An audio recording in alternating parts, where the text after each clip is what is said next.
Bueno, pues vamos al lío, si les parece, porque hoy tenemos muchos temas, pero podemos empezar por, bueno, uno que ha despertado mucho interés, muchos titulares en medios de comunicación, como todo lo que tiene que ver con materia oscura.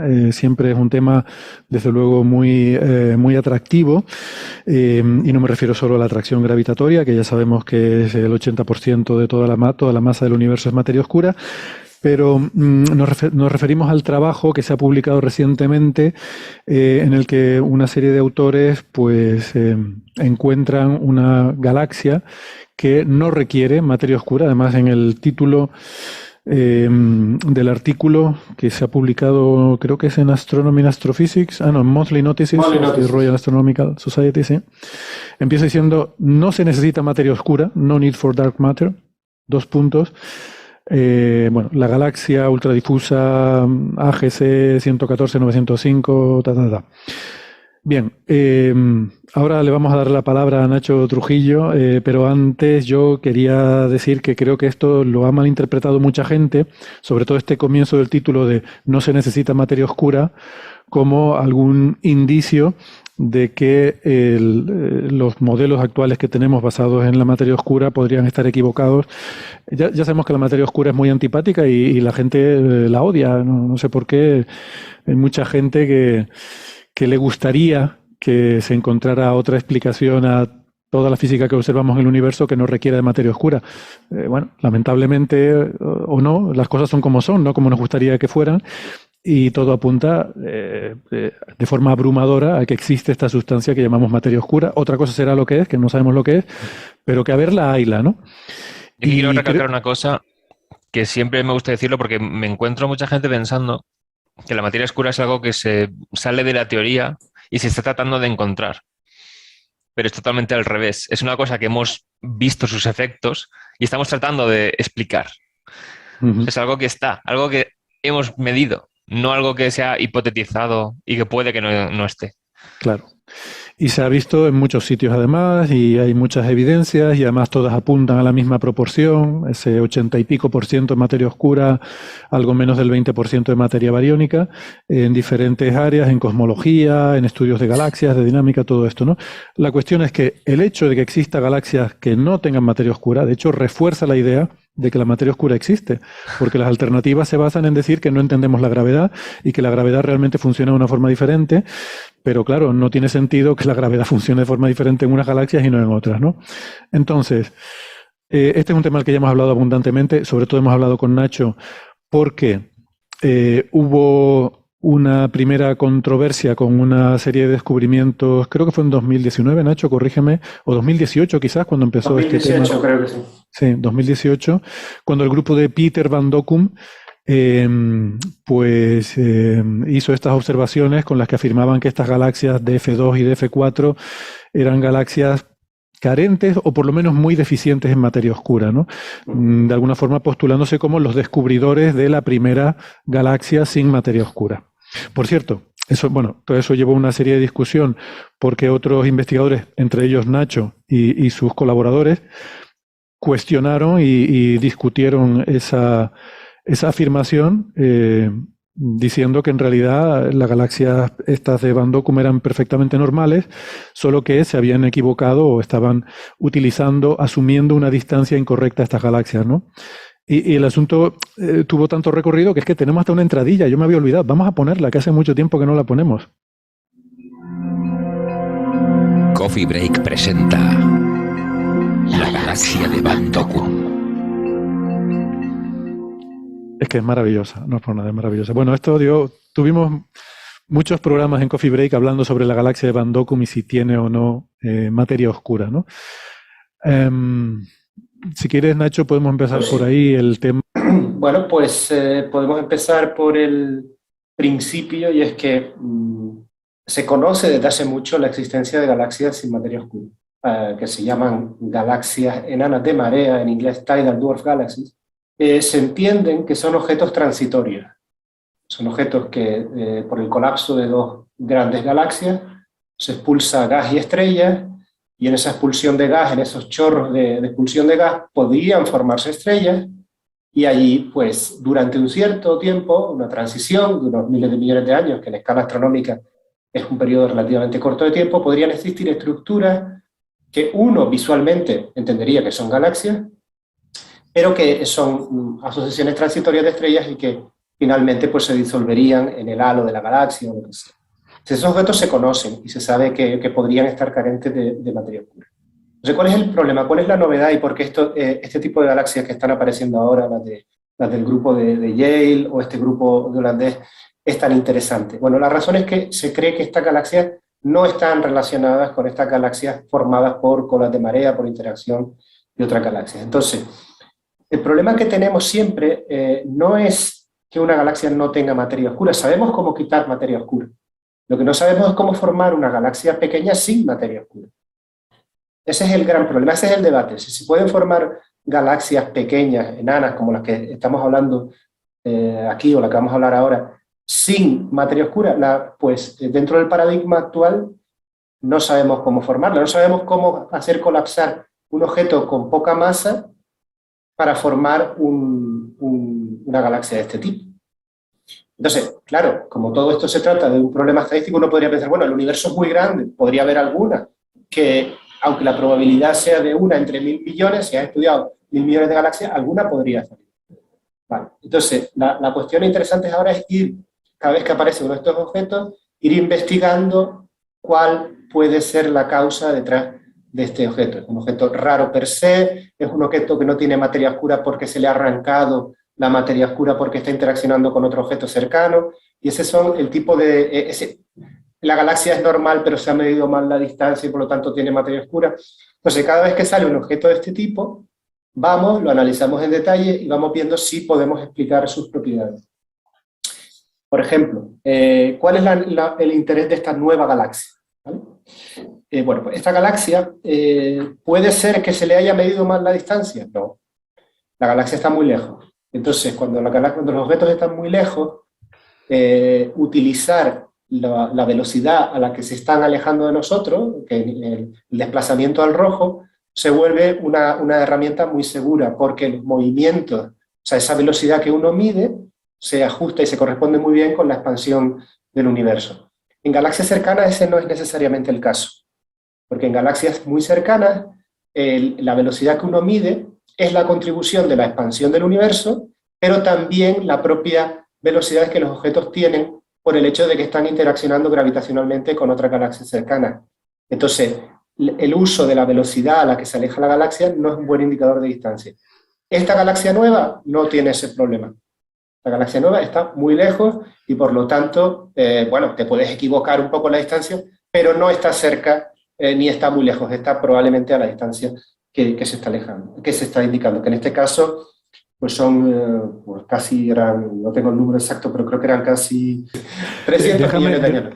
Déjame aclarar, por si alguien se ha perdido toda la conversación anterior, porque hay gente, lo creas o no, que no ha escuchado todos los episodios de Coffee Break, sí. Que el hecho de que Nacho esté insistiendo en la distancia es porque en la polémica anterior, con las galaxias del grupo de Van Dokkum, la polémica era sobre la distancia a la galaxia, que digamos que había autores, entre ellos Nacho, que sostenían que esa galaxia está a la mitad de la distancia prácticamente de la que la ponían el grupo de Van Dokkum, y entonces al estar más cerca, pues se puede explicar perfectamente sus propiedades como una galaxia normal, con una cantidad normal de materia oscura, ¿no? Entonces había esa discusión sobre a qué distancia está realmente la galaxia, que no sé si se ha resuelto o no, pero luego esta otra nueva galaxia de la que estamos hablando ahora no tiene ese problema, ¿no? Es lo que está explicando Nacho y por eso es relevante. Claro, es decir, que la distancia no puede ser una fuente de debate para explicar la ausencia de materia oscura que hay en esta galaxia. El siguiente punto es, bueno, ¿es posible que la galaxia esté interaccionando con otro objeto cercano que le haya quitado la materia oscura? Esa fue una solución para una de las galaxias que estaba en discusión antes.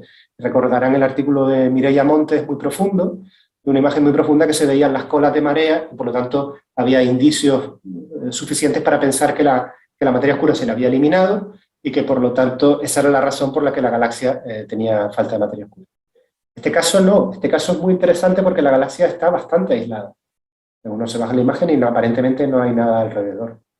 Y de hecho ha sido seleccionada por su aislamiento. Efectivamente, es una galaxia que está preseleccionada para estar aislada. Es decir, está lejos, está aislada. Es decir, por otro lado, uno lee el artículo y no solo es que el grupo sea muy sólido, el trabajo es muy, muy sólido y por lo tanto es un trabajo muy bien hecho. En este caso no se trata de hacer una letter rápida para sacar un artículo en Nature, no. Es un artículo de los que empieza y van analizando punto por punto todas las posibilidades donde se pueden estar equivocando o incluso manifiestan de forma explícita sus hipótesis.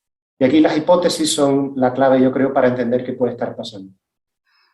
Los autores, al contrario de lo que se había hecho con las galaxias del grupo de Yale, no están utilizando los cúmulos globulares o las estrellas de la galaxia en sí misma para medir los movimientos, las velocidades de la galaxia. Están utilizando el gas.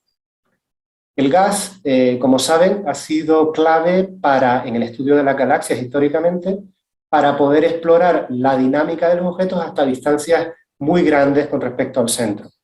Estos artículos seminales, digamos, que lo hemos comentado muchas veces en Coffee Break, de Vera Rubin, de Albert Boschma, de los años 70, se han basado su estudio en el gas hidrógeno, porque el gas te permite llegar mucho más lejos que las estrellas.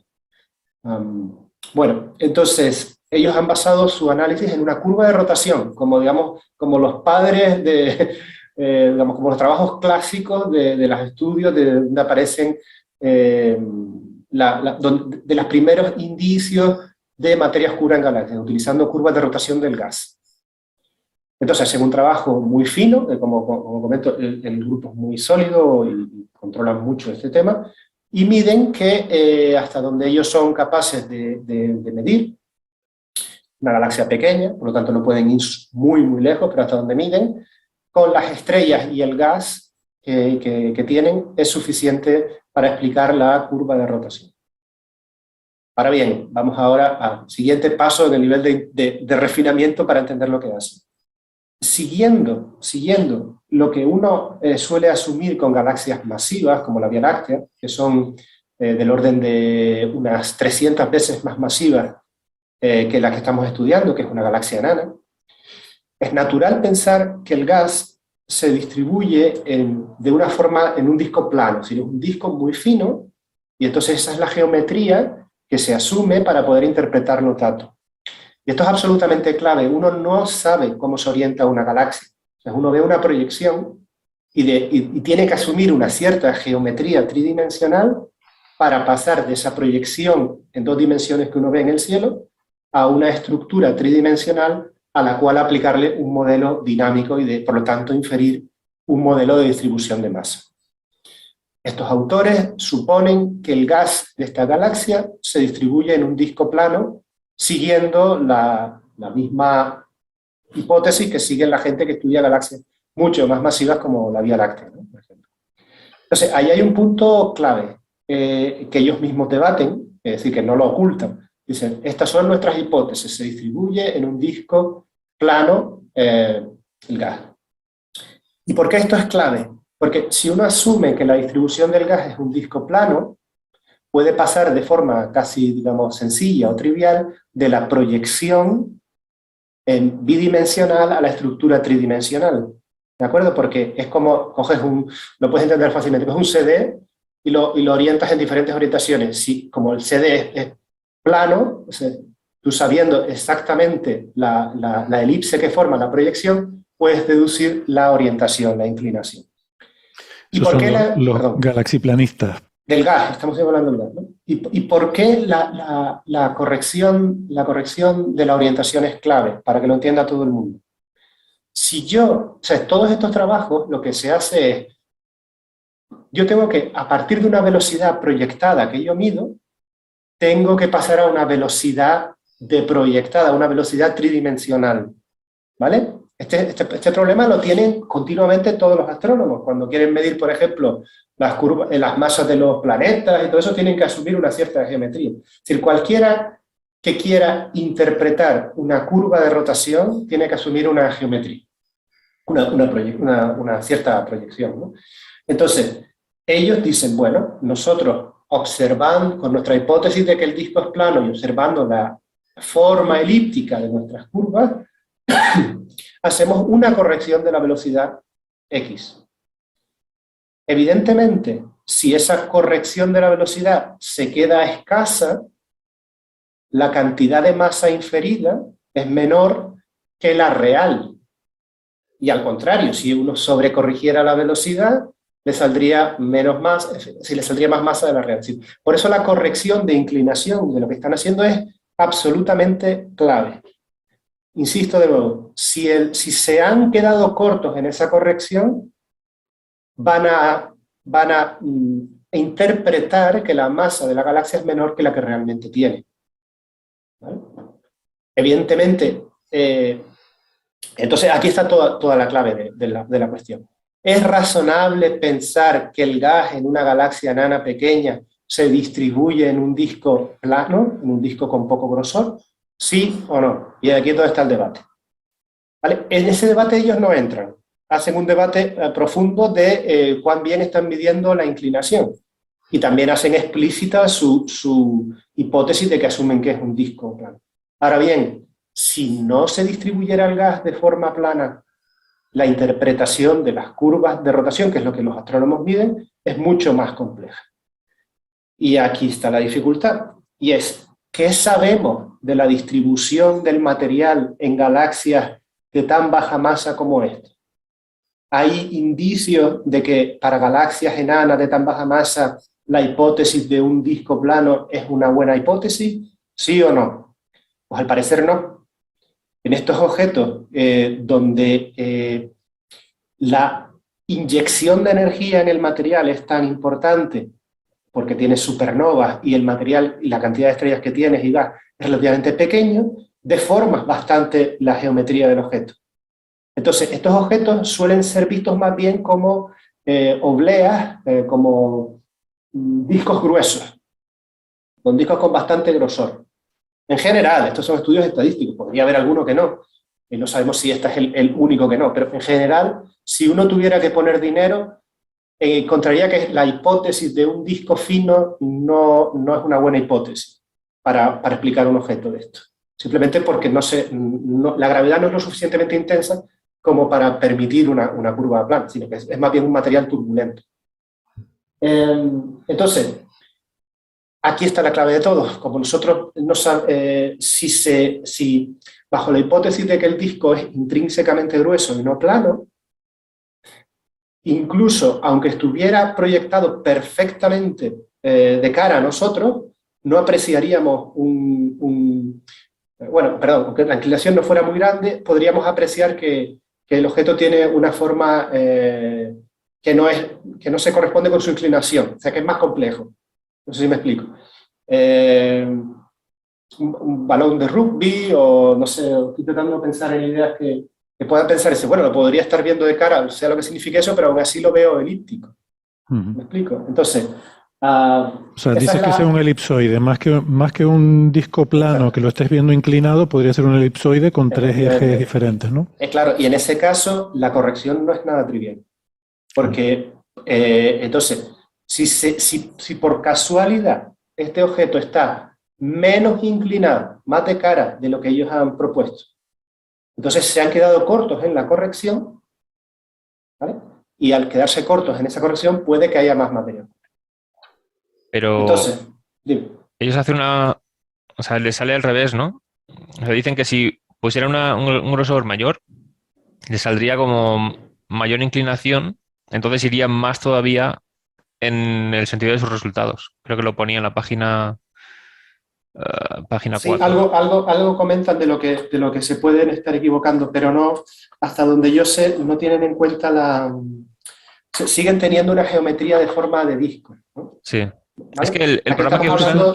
Es que son dos cosas diferentes, porque yo también estaba pensando, Héctor, lo mismo que tú, sobre todo, incluso en el propio abstract, dice que la mayor incertidumbre es la inclinación, pero que con la incertidumbre de inclinación, incluso con eso, no consigue ajustar una galaxia con materia oscura normal.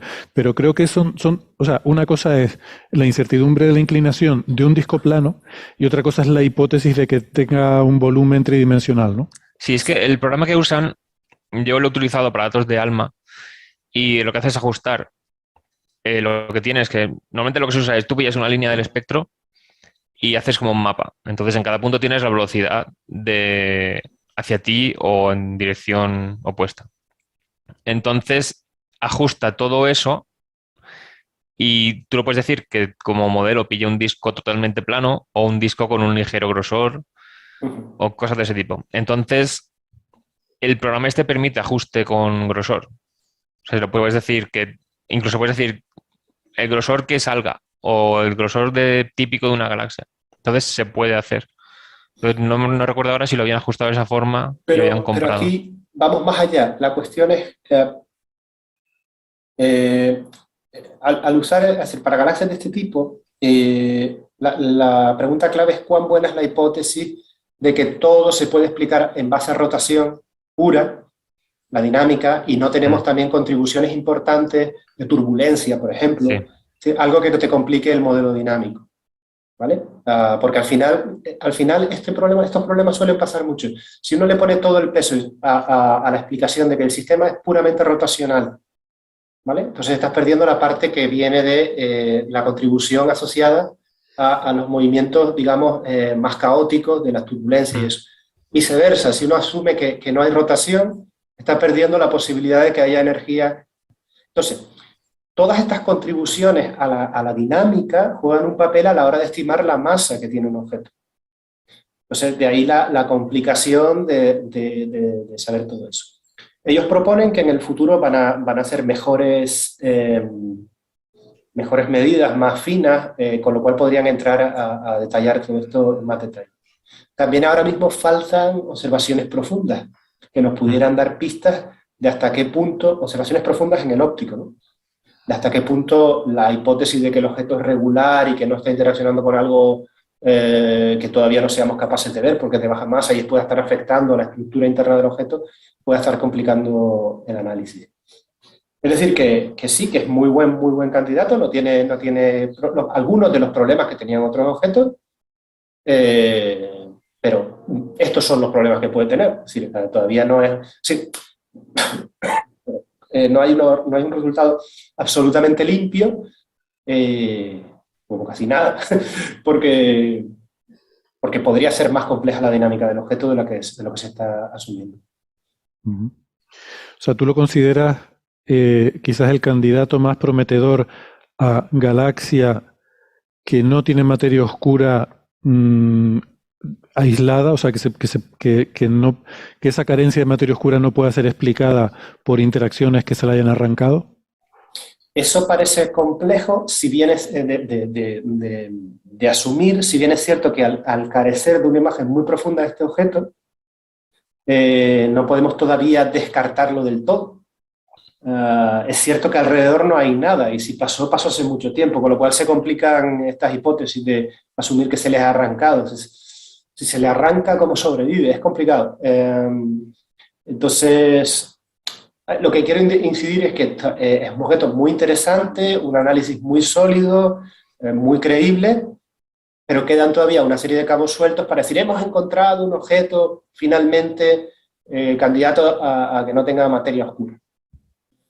Ese diría yo el resumen de la situación. Y los otros se estudian principalmente con las estrellas, ¿verdad?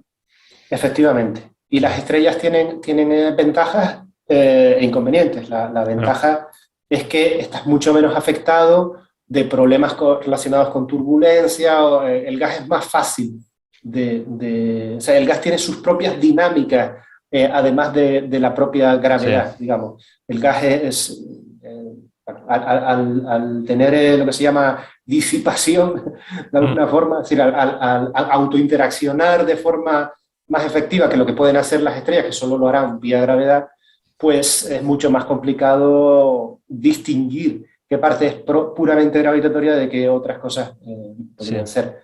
Por en otro este lado, caso parece que la mayor parte de la masa bariónica es gas. Efectivamente, es casi un orden de magnitud por encima, si no recuerdo mal. Con lo cual es una galaxia principalmente gaseosa. Por ejemplo, apoyando la hipótesis de que el sistema podría ser más complejo, es que cuando uno mira la imagen en el óptico que puede ver, el sistema parece que está formando estrellas bastante activamente. y eso indicaría que el sistema está inyectando energía al gas. Por esa misma razón. Por eso digo que una imagen muy profunda nos puede dar pistas para saber cuán relevante podría ser la turbulencia o los movimientos propios, digamos, dinámicos del gas frente a lo que sea puramente rotacional. Además, la formación estelar suele estar asociada a alguna interacción gravitatoria reciente, ¿no? Exacto. Por lo tanto, de nuevo, una imagen muy profunda nos podría enseñar si existe alguna cosa que ha interaccionado, lo cual es complejo porque el objeto ya es en sí muy poco masivo. Y entraríamos en otro tipo de debates súper interesantes para que son satélites de satélites, que es una cosa de mucho interés ahora en imagen profunda, porque no se predicen, las galaxias enanas no deberían tener muchos satélites, con lo cual si uno empieza a encontrar muchos satélites de satélites, también hay que revisar un poco el modelo. Ostras, sería genial que esta galaxia hubiera interactuado con un halo de materia oscura. Estaba pensando exactamente lo mismo. ¿Estás pensando eso? Eso que se hipotetiza, ¿no? Se especula que podrían existir halos de materia oscura por ahí sueltos sin materia bariónica y que esta galaxia se hubiera topado con uno de ellos y le hubiera provocado esa interacción gravitatoria. Entonces no vemos nada, ¿no? No parece estar interactuando con nada. Eso que comenta es muy interesante per se porque todo es, como siempre digo lo mismo, pero como todo está... hay un entrelazamiento muy fuerte de todas las cosas que uno puede imaginar cuando vas a los detalles. ¿Por qué se ha hipotetizado que parte del grosor de los discos que uno observa en las galaxias pudiera estar relacionado con la interacción de halos de pequeños de materia oscura que lo están atravesando y lo están calentando de alguna forma? Bueno, pues lo que tú dices no sería disparatado tampoco pensar si existen halos de materia oscura. Si eso realmente existe, pues sería una posibilidad. Una posibilidad, si bien es cierto que uno espera que no haya mucha subestructura de materia oscura alrededor de objetos pequeños. No tanto como para perturbarlo, pero bueno, nunca se sabe, es decir, el universo es muy grande. Otra cosa que comentaban antes, que me pareció interesante resaltar, es que estos autores también discuten... ¿Qué predicciones haría? La gravedad modificada como Mond a la hora de intentar explicar este objeto, y efectivamente fallaría miserablemente, por como lo que tú has dicho, si una galaxia sin materia oscura aunque parezca paradójico, y más si es una galaxia aislada, donde los de Mond no se pueden refugiar en el hecho de que hay un campo exterior provocado por un objeto. No, aquí si un objeto aislado tiene que seguir sí o sí la predicción de Mond. Pero si le quitas la materia oscura, no necesitas Mond, porque Mond, no sé si me explico. Un objeto cuya dinámica se explique solamente por material observable, no puede seguir Mond por definición. Claro. Porque Mond es un añadido para explicar cosas que el material observable no puede explicar en sí mismo. Claro. Entonces, sería bueno, iba a decir es que esto se presta, ¿no?, a esa confusión de cuando uno ve el titular o ve solamente alguna nota de prensa y tal, se presta mucho. De hecho, ya el artículo aquel de Van Dokkum y colaboradores en Nature en 2018 ya incluía un párrafo al final en el que decía que justamente encontrar galaxias que fueran deficientes en materia oscura sería un argumento muy de mucho peso para descartar teorías de gravedad modificada, ¿no? Para descartar estas alternativas a la materia oscura, porque sería prácticamente, o sea, si tú dices que hay una sustancia que es la materia oscura, bueno, uno puede entender que haya mecanismos para arrancar una sustancia de una galaxia, pero si no es una sustancia, si no es una ley fundamental, tú no puedes arrancar la gravedad de un sitio, ¿no? No puedes arrancar una ley fundamental. Y aquí lo ponen también ellos en el abstract, ¿no? Dicen justo eso que decía Nacho, que esto no se pelea frontalmente con Mond. Pero la cuestión por la que en el caso de las galaxias anteriores del grupo de Yale el argumento era correcto, pero su aplicación práctica era controvertida, era porque esas galaxias no dejan de ser satélites de otros objetos mayores. Entonces, en las teorías tipo Mond, existe una cosa que se llama le llaman el efecto del campo exterior o algo así. No me acuerdo ahora el nombre correcto. El éter. No es el éter, es que Tu objeto está metido dentro del campo gravitatorio. Sí. No es su propio campo gravitatorio, sino que además estás influenciado por el campo gravitatorio de objetos cercanos. Y eso hace que no entres en el régimen puramente, digamos, de gravedad modificada de Mond, exactamente, sino que hay que tener en cuenta los efectos del campo externo, y hace mucho más complejo el análisis. Esta galaxia, por ejemplo, sigue siendo es un candidato fantástico para estudiar eso, porque al estar aislada no puedes argumentar esa dificultad extra a la hora de hacer un análisis limpio, ¿no? Es decir, podemos decir que entre la materia oscura es tan desconcertante, incluso es la única sustancia que cuando uno detecta su no presencia es prueba de su existencia. Pues yo te diría que sí, Gastón, porque en realidad, o sea, cualquier titular del tipo descubierto que la materia oscura no existe, aunque parezca, por objetos como esto es justo lo contrario. En realidad, porque claro, si imagínate, es un objeto en miles de millones de galaxias que hayamos estudiado. Es decir, el problema está en entonces las otras miles de millones de galaxias que son la norma. Es decir, que aquí un contraejemplo como o sea, porque al final la cantidad de materia oscura que tenga un objeto no deja de ser un fenómeno de tipo estadístico, ¿no? Algunas tendrán mucha, porque su formación estelar fue... uno lo puede ver de la siguiente forma. La teoría predice que hay halos de materia oscura, y en esos halos de materia oscura se forman estrellas. En algunas se formarán estrellas de forma muy eficiente, y por lo tanto dará la impresión de que tienen poca materia oscura en relación a la cantidad de estrellas que tienen, y al revés, habrá halos súper eficientes formando estrellas y parecerá que el contenido en materia oscura es menor, precisamente porque formaron muchas estrellas. Entonces, depende de dónde te encuentres, en qué tipo de circunstancias te encuentres. Por esa razón, no hay una... Cuando hablamos nosotros de que la cantidad de materia oscura que tiene una galaxia es 1 a 10, 1 a 100, 1 a 1000, 1 a 1, lo que estamos diciendo es que la propia variedad histórica de las galaxias al formar estrellas, ¿vale? Si cuando decimos la razón de masa de materia oscura a materia observable es 1 a 10, siempre estamos hablando de un promedio. O sea, en realidad la distribución no se ajusta a 1 a 10, no tiene demasiado sentido porque, como todas las cosas que son complicadas, tienen historia, ¿no? En este caso la historia es la formación de estrellas del objeto. Y Nacho, en este caso el James Webb puede ser muy relevante, ¿no? Porque es un telescopio infrarrojo y puede observar muy bien esta galaxia, ¿no? Pues probablemente la pongan en el punto de mira, sobre todo si nuevas observaciones van acotando cada vez más que el objeto es un candidato que se va haciendo más y más importante. Nos encantaría tener dos cosas ahora mismo. Una es una dinámica inferida a partir de las estrellas, y en este caso sería fantástico tener un telescopio de mucha capacidad de recolección de fotones, como el James Webb, al estar en el espacio y ser un telescopio grande. Y otra que sería estupenda y que probablemente este grupo lleve a cabo será obtener todavía a más lejos, a mayor distancia, una curva de rotación de la galaxia. Porque el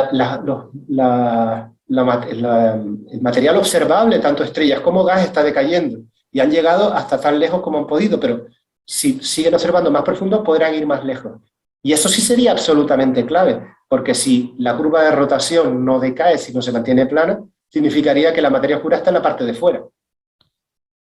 ¿De acuerdo? Sin embargo, si decae, sí sería un indicio muy fuerte de que no tiene materia oscura de ningún tipo, porque todo vendría dado por el material observado, ¿no? Observable de estrellas o gas. Este objeto tiene una promesa de ser muy interesante en varios campos. Una podría ser que podría ser una forma o otro resultado más para eliminar gravedades modificadas, si se confirman todas las hipótesis, y la otra, donde podría tener muchísimo interés en darnos pistas de qué forma la materia oscura. Porque hasta ahora la predicción basada en la materia oscura más probable, que es la materia oscura fría, la cold dark matter, predice una cierta distribución para los halos de materia oscura. Sin embargo, si la materia oscura, por lo que sea, autointeractúa no está formada por partículas de materia oscura o su naturaleza es más de objetos de bajísima masa y por lo tanto, o sea, de 10 a la menos 20 electronvoltios, lo que sea, y por lo tanto las propiedades cuánticas se pueden manifestar a escala galáctica, es lo que se llaman fuzzy dark matter también, que es otra alternativa propuesta. Pues todo eso, un estudio muy profundo de un objeto extremo como este, pues probablemente, imagínense, por ejemplo, que vamos más afuera y medimos que sí hay materia oscura. Entonces eso significa que la materia oscura está ahí, pero se ha distribuido de forma muy diversa a la que uno esperaría según la materia oscura fría. Es decir, que a lo mejor también sería argumentos más a favor de que la materia oscura no está formada de partículas masivas que se mueven a velocidades pequeñas, sino que es otro tipo de cosas. Y que este tipo de objetos O sea, son que muy este interesantes. objeto, que a lo mejor hay que ponerle nombre propio a esta galaxia. A lo mejor tenemos Bueno, que hacer lo una tiene, ¿no? entradilla de Ah, la galaxia de Mancera Pavel, Piña, ¿no? la galaxia de Pavel. De Pavel, la galaxia de Pavel. Y entonces sí, mejor. lo que estás comentando es que es posible que lo que estemos observando es solamente el núcleo de esta galaxia ultradifusa y que realmente que se extienda muchísimo más de lo que vemos, ¿no? A ver, Porque el halo se el extiende halo, mucho más. vamos a ver, es que no, lo que apunta. O sea, lo que el halo es apunta- diferente, claro, pues es diferente que el halo se extienda a que se extiendan estrellas o parte del Lo que gas, ¿no? apunta Francis es importante. A ver, los halos de materia oscura, los halos de materia oscura se distribuyen de forma, según la teoría, según el modelo, son muchísimos más grandes, quizás un orden de magnitud más grande que lo que vemos nosotros de material visible, incluyendo el gas. ¿De acuerdo? Y que incluso en nuestras mejores curvas de rotación, nosotros, por ejemplo, en la Vía Láctea, algo así, podemos estudiar, voy a decirlo en kiloparsecs, recuerden hay que multiplicar por 3, para pasar 120.000 años luz, vamos a decirlo así. Podemos estudiar hasta 120.000 años luz la distribución dinámica, digamos, con el gas. Pero la teoría predice que los halos de materia oscura a lo mejor se extienden 3, 4 o 5 veces más. ¿De acuerdo? Entonces, cualquier objeto astronómico del que estamos derivando propiedades dinámicas, en galaxias me refiero, estamos siempre estudiando la parte central del halo de materia oscura. ¿De acuerdo? Eso no significa que estemos estudiando el centro de la distribución de estrellas o gas, no. Casi todo lo estamos estudiando, incluso hasta partes muy externas. Pero lo que es la distribución del halo de materia oscura, siempre estamos limitados a la parte más interna. Ahora bien, algunos astrónomos son bastante inteligentes, entonces se le ocurren alternativas, ¿no? Por ejemplo, dos formas de medir la dinámica del halo de materia oscura más allá de las galaxias, más allá de las estrellas. Un ejemplo puede ser utilizar las velocidades de los satélites de esa galaxia. ¿De acuerdo? Como esos satélites se distribuyen a distancias que son 3 o 4 veces mayor que las propias estrellas de la galaxia, estadísticamente yo puedo medir sus velocidades con respecto a la galaxia central y de ahí inferir algún tipo de dinámica externa. E incluso hay gente todavía más enloquecida que utiliza la propia radiación de fondo y la alteración de la temperatura alrededor de galaxias muy cercanas como la galaxia de Andrómeda, que como es tan grande podemos utilizar mapas de diferencias de velocidades de la distribución de ese gas que está muy lejos, ¿no?